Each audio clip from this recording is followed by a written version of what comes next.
Je vais proposer maintenant à Thomas Crestet, qui est donc membre de la chaire agrotique, qui doit être lui aussi ingénieur de recherche, voilà, de venir nous parler du MAS numérique, donc qui est un des outils de démonstration, expérimentation, qui permet de tester et de faire cet effort de formation et d'accompagnement dont on parle depuis ce matin.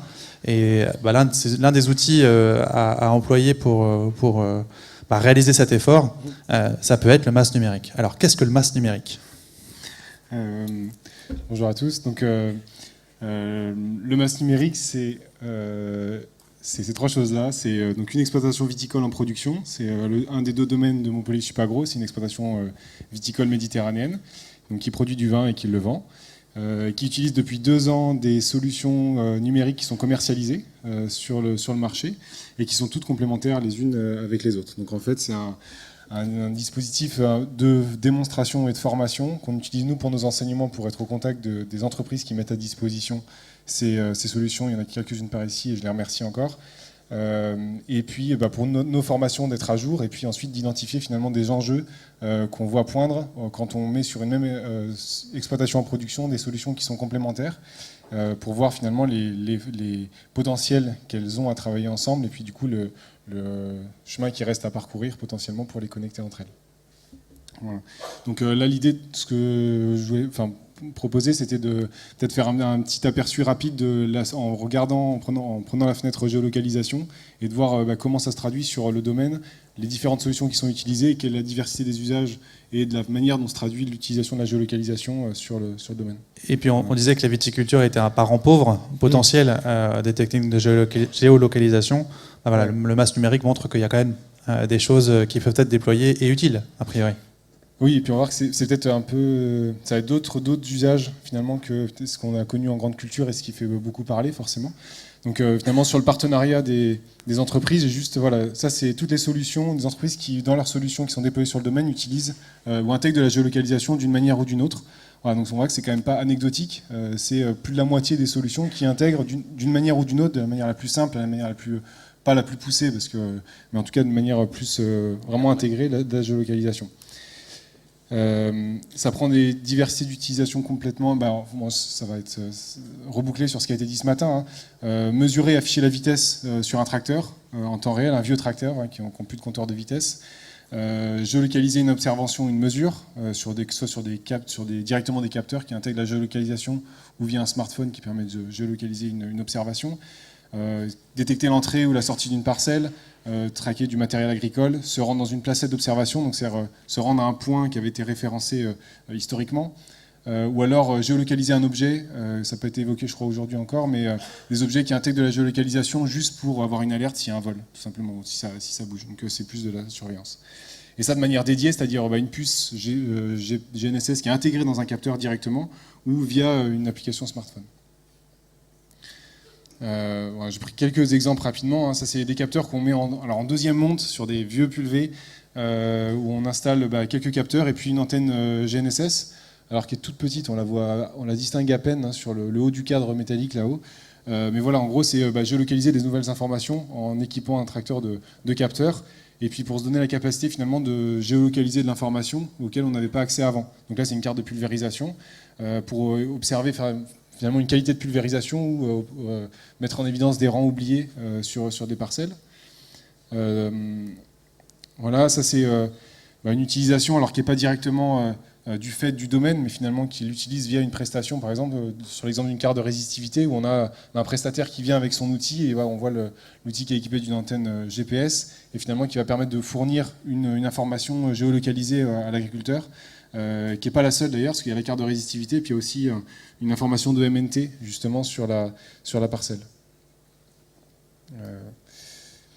Alors d'autres applications, alors là je ne parle pas du tout de précision, parce qu'en fait on ne sait pas, en fait, effectivement, les niveaux de précision qui sont fournis par les outils, en tout cas c'est pas forcément ni un argument de vente, en tout cas dans ce qu'on voit ici, ni quelque chose qui est forcément très spécifié. Là, c'est un autre exemple, c'est un boîtier pour faire la traçabilité zéro saisie. C'est-à-dire qu'au lieu de prendre un cahier de parcellaire et de noter toutes les parcelles dans lesquelles on est passé, avec quels produits, etc., bah, c'est un boîtier qui est dans le local phytosanitaire. Au moment où on prépare une intervention, on flash les produits qu'on va utiliser, on aimante le boîtier dans le tracteur, et puis derrière, ça renseigne automatiquement la liste des parcelles dans lesquelles on est passé, et ça y a fait que les produits qu'on utilisait.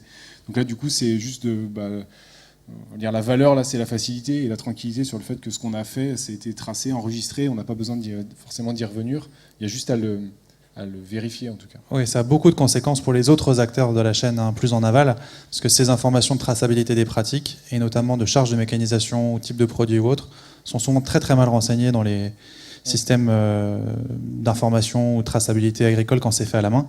Donc ça a énormément de valeur, j'imagine, pour des coopératives ou des industriels plus en aval qui cherchent à rendre des comptes sur la responsabilité de leur filière d'approvisionnement.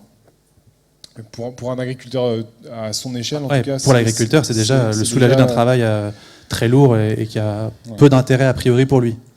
Après, il y a peut-être un point qu'on n'a pas du tout évoqué aujourd'hui, c'est quand même les aspects confiance dans lequel on incorpore du suivi géolocalisé, parce que forcément il y a des enjeux d'appropriation par les utilisateurs qui sont loin d'être négligeables, c'est-à-dire que forcément il y a tout de suite la notion d'être fliqué qui peut arriver derrière, et je pense qu'il y a... ça peut être des outils super intéressants si on monte vraiment la plus-value justement pour l'utilisateur le plus direct de l'opération, c'est-à-dire le tractoriste.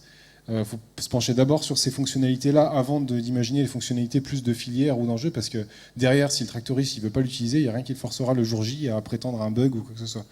Et donc il y a vraiment un enjeu, et il y a des fonctionnalités super intéressantes, je pense, que le GNSS peut fournir aux tractoristes, mais c'est sur ces fonctionnalités-là, je pense qu'il faut appuyer. Les questions d'appropriation de cette innovation semblent... parce que là, rien n'empêche de dire qu'il n'a pas flashé ou qu'il a oublié le boîtier. Dans tous les cas, on peut imaginer des stratégies de contournement de ce prétendu ou perçu flicage. Donc de l'intérêt de bien s'assurer de l'appropriation par les utilisateurs de l'intérêt de ces solutions. Dans un cadre de confiance, je pense que ça peut être très bénéfique. Après, ça c'est une autre application, mais ça c'est une impression d'écran du premier outil, là où on voit sur le pulvérisateur qui est équipé d'un récepteur GNSS, on voit la vitesse pendant l'intervention qui est affichée, donc là 4,8 km/h. Sur le tracteur qui est utilisé sur le domaine, il a zéro information de vitesse en fait. Le compteur est cassé, et même sur des vieux tracteurs, on est sur les systèmes odomètres, donc on n'est pas du tout précis. Et pourtant, la consigne de travail, elle est à 5 km/h, par exemple. Et donc, sauf que 5 ou 5,5, on est à 10% d'erreur directement. Donc aujourd'hui, un gros apport, je pense, de la géolocalisation de la GNS, c'est la capacité de donner une vitesse en temps réel, parce que aujourd'hui, je pense qu'il y a peut-être 30 ou 40 000 tracteurs, même plus, j'en sais rien, qui tournent aujourd'hui en France, et sur lesquels les conducteurs n'ont pas accès à la vitesse. Donc en fait, ils sont en capacité d'appliquer les consignes qui leur sont données réellement. Ce que tu soulignes, c'est qu'il y a des usages finalement assez basiques et assez simples que peut remplir le GNSS assez rapidement. Et ça peut être un des premiers leviers d'adoption de ces technos pour en démontrer la plus-value. Je pense en tout cas, c'est des choses qui peuvent être présentées aux tractoristes et qui peuvent leur parler, parce que... ça c'est un autre outil sur un outil de tracking, donc c'est juste un boîtier qu'on met dans la cabine, il n'y a rien à faire dès qu'on démarre le tracteur, la vibration du tracteur, donc on est un peu sur de l'hybridation, c'est-à-dire la vibration du tracteur fait démarrer le boîtier et démarre l'acquisition de géolocalisation. Nous là, on ne savait pas trop finalement à quoi ça sert au début, quand on a commencé à l'utiliser, c'était plus par curiosité. Donc on a commencé, les personnes sur le domaine ont commencé à l'utiliser. Ça c'est une application en grande culture où on voit chaque couleur, finalement c'est un sac d'engrais 600 kg qui a été mis. Et donc on voit le nombre de fois qu'il a fallu revenir sur la parcelle pour faire la parcelle, qui fait à peu près 10 hectares. Et en fait, c'était intéressant de voir qu'au moment du dernier sac, en fait, ils se disaient, mais en fait, combien il me reste de surface à faire concrètement pour savoir combien il faut que je mette de kilos d'engrais dans mon épandeur, pour pas avoir des restes ou mettre juste ce qu'il faut. Et c'est des questions aussi bêtes que ça, et juste de pouvoir, par exemple, calculer la surface avant de mettre le dernier sac quand on revient à l'exploitation pour mettre juste ce qu'il faut dans l'engrais, c'est une application toute bête, mais qui n'avait pas été imaginée au début et qui est intéressante. Et pareil pour la vitesse, c'est-à-dire que à la fin du premier passage, la première chose qu'il voulait savoir, c'était à quelle vitesse je roule, parce que mon tracteur, il ne me donne pas la vitesse. Ça, cet outil-là, il n'est pas relié à un écran interface, donc il n'a pas la vitesse pendant l'opération. Mais du coup, ce qu'il voulait savoir, c'est est-ce que je suis plutôt à 7,5 ou plutôt à 8,5 pour ajuster en fonction et savoir quelle est la dose hectare que je suis en train d'appliquer réellement. Ce que tu soulignes aussi, si je peux me permettre, c'est aussi l'enjeu de co-développer l'innovation au plus près du retour terrain, parce qu'on on mésestime souvent la valeur d'usage, ou en tout cas on la positionne pas forcément, on positionne pas forcément la valeur au bon endroit. Et du coup, d'avoir des approches comme ça, très empiriques, permet d'éclairer, j'imagine, pour des fournisseurs ou des concepteurs, la valeur d'usage très, très Je pense que c'est l'approche qui était présentée par Nayo notamment, c'est le co-développement au début pour vraiment suivre et ajuster au mieux, parce qu'effectivement, on peut avoir des a priori au début, puis en fait c'est quelque chose d'autre qui est intéressant. Voilà, bon, ça c'est un exemple de se rendre sur une placette, c'est-à-dire qu'il y a toujours, on définit un lieu sur lequel on veut aller faire un prélèvement, là par exemple c'est un suivi de maturité, et ben, on positionne un point et ensuite on va utiliser juste le récepteur GPS du smartphone pour aller se rendre sur le point. Donc là c'est intéressant parce que même dans une cas d'organisation à des grandes échelles où on doit donner des consignes à des groupes de personnes par exemple pour aller faire des échantillons, du coup ça limite le nombre les erreurs potentiellement parce que finalement l'information... Il n'y a pas besoin de décrire, tu vas dans la parcelle de Syrah qui est à l'ouest du puits de machin. Enfin voilà, c'est tout simplement plus précis, peut-être plus efficace à des grandes échelles. Bon, après ces quelques points, alors je sais pas si vous voulez partager. Peut-être, moi je pense que ça a été évoqué pas mal de fois la notion de l'homogénéité sémantique des offres, c'est-à-dire qu'on voit qu'il y a une grosse diversité des appellations des offres sur le marché, et quand on fait le parallèle avec l'électroménager, je trouve que c'est ça qui manque aujourd'hui, c'est une sorte d'étiquette qui dit voilà, c'est tel niveau de précision pour relatif ou absolu, pour savoir finalement qu'est-ce qu'on achète, parce qu'aujourd'hui comme on disait, c'est un peu difficile de savoir. C'est effectivement des références technico-économiques, mais aussi des référentiels en termes de formulation des différents critères d'évaluation de la performance. Parce qu'aujourd'hui, on peut être un petit peu perdu, c'est ce que tu soulignes. Parce qu'on voit que même aujourd'hui, il y a des récepteurs qui sont vendus Galileo, mais en fait, il y a Galileo, parce que ça dépend s'il est monofréquence, bifréquence, etc. Et on retourne encore dans un niveau où finalement, c'est pas si clair que ça, quoi.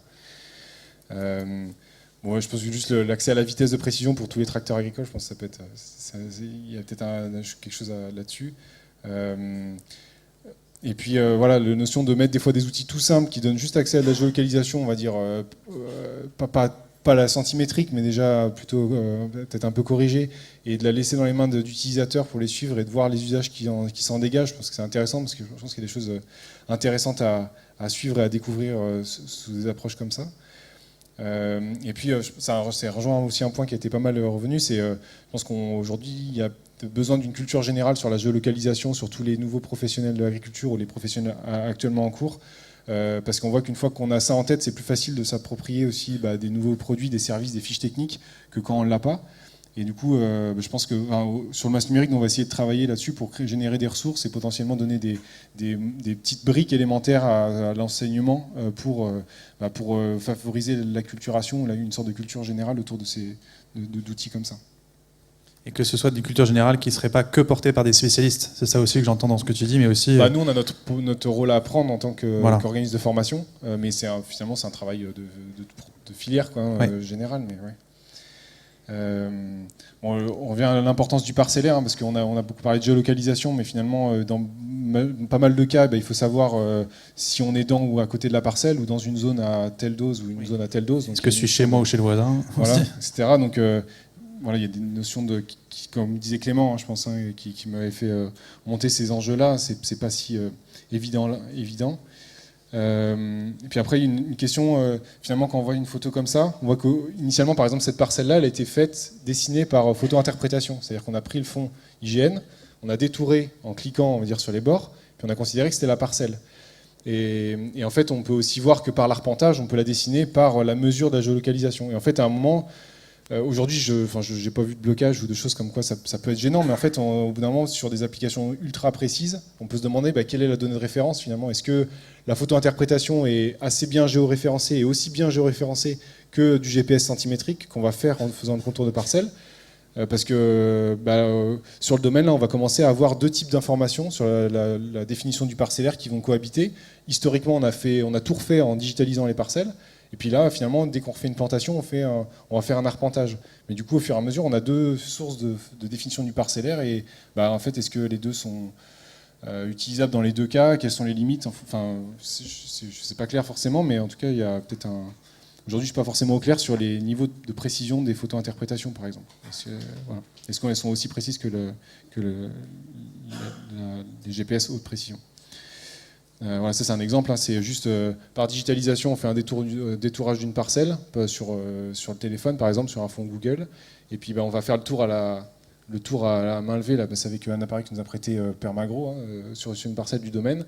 Ça c'est 2 sources, et puis une troisième source, c'est comme disait Clément encore tout à l'heure, c'est la source de la planteuse. C'est-à-dire que de base, toute parcelle agricole, aujourd'hui, elle est plantée par un outil qui a deux récepteurs. C'est la même photo, l'image que ce matin, c'est-à-dire qu'il y a un récepteur sur le tracteur et puis un autre sur la planteuse pour vraiment être centimétrique. Donc ça, on est là-dessus en viticulture. C'est peut-être le point où il y a le plus haut usage de la géolocalisation, c'est sur la plantation. Et aujourd'hui, on ne valorise pas ces données-là. Et donc, alors que le parcellaire, finalement, à l'échelle d'une coopérative, on pourrait, à chaque campagne de replantation, archiver ces données-là et générer le parcellaire de référence potentiellement à ces échelles-là. Bon, voilà. Puis après, c'est peut-être plus anecdotique, mais des algorithmes de calcul pour valoriser les coordonnées X, Y et Z. On en a un peu parlé, c'était intéressant, je trouvais les exemples que tu donnais sur les modèles numériques de terrain. Aujourd'hui, je sais qu'il y a des techniques pour décider des plans de plantation qui veulent intégrer justement sur les parcelles en pente pour avoir des rangs qui soient pas complètement orthogonales ni dans le sens de la pente, mais juste ce qu'il faut pour favoriser l'écoulement de l'eau et et limiter le ravinement. Et du coup, je me dis que comme les parcelles sont parcourues dans tous les cas tout le temps, on a forcément un MNT, un moment qui traîne quelque part, même pour la planteuse, et potentiellement ça peut servir pour faire des plantations type agroécologique ou autre. Enfin, en tout cas, on peut imaginer d'autres choses, mais voilà. Parfait, merci beaucoup Thomas pour ces retours d'expérience, en tout cas cette vision terrain au travers d'une cave. D'un masque numérique. Et justement, j'en profite pour te poser une question. Est-ce que la question de la géolocalisation à la cave, indoor, a été étudiée au sein du masque numérique ou pas encore? Est-ce que c'est une piste?